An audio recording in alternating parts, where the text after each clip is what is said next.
एक समय की बात है। एक छोटे से गांव में रघु नाम का एक किसान रहता था। रघु मेहनती और ईमानदार व्यक्ति था, परंतु उसके खेतों में उगने वाली फसलें हमेशा कम होती थीं।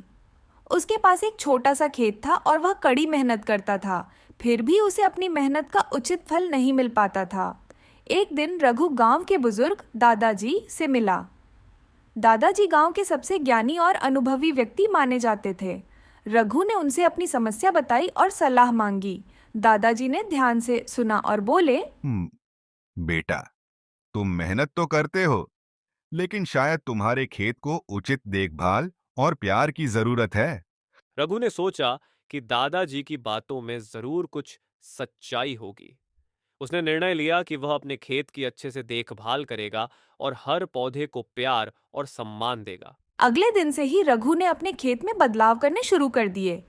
वह पौधों को समय पर पानी देने लगा, उनकी जड़ों की देखभाल करने लगा और खरपतवार को निकालने लगा। समय बीतता गया और धीरे धीरे रघु के खेत में बदलाव नजर आने लगे। पौधे हरे भरे हो गए और खेत में फसलें लहलहाने लगीं। रघु की मेहनत रंग लाई और उसकी फसल अब पहले से कहीं अधिक हो गई। गांव के लोग उसकी मेहनत और सफलता को देखकर हैरान रह गए। एक दिन गांव में एक बड़ा त्योहार मनाया गया और रघु को गांव के सबसे मेहनती किसान के रूप में सम्मानित किया गया।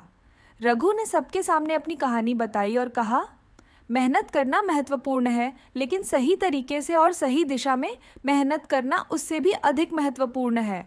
हमें अपने काम को प्यार और सम्मान के साथ करना चाहिए। यही सच्ची मेहनत का फल है। रघु की कहानी ने गांव के सभी किसानों को प्रेरित किया। उन्होंने भी रघु की तरह अपने खेतों की देखभाल शुरू कर दी और उन्हें भी अपनी मेहनत का सच्चा फल मिलने लगा। धीरे धीरे पूरा गांव खुशहाल और समृद्ध हो गया। इस तरह रघु की मेहनत और सच्चाई ने न सिर्फ उसकी बल्कि पूरे गांव की तकदीर बदल दी। सच्ची मेहनत और समर्पण हमेशा रंग लाते हैं।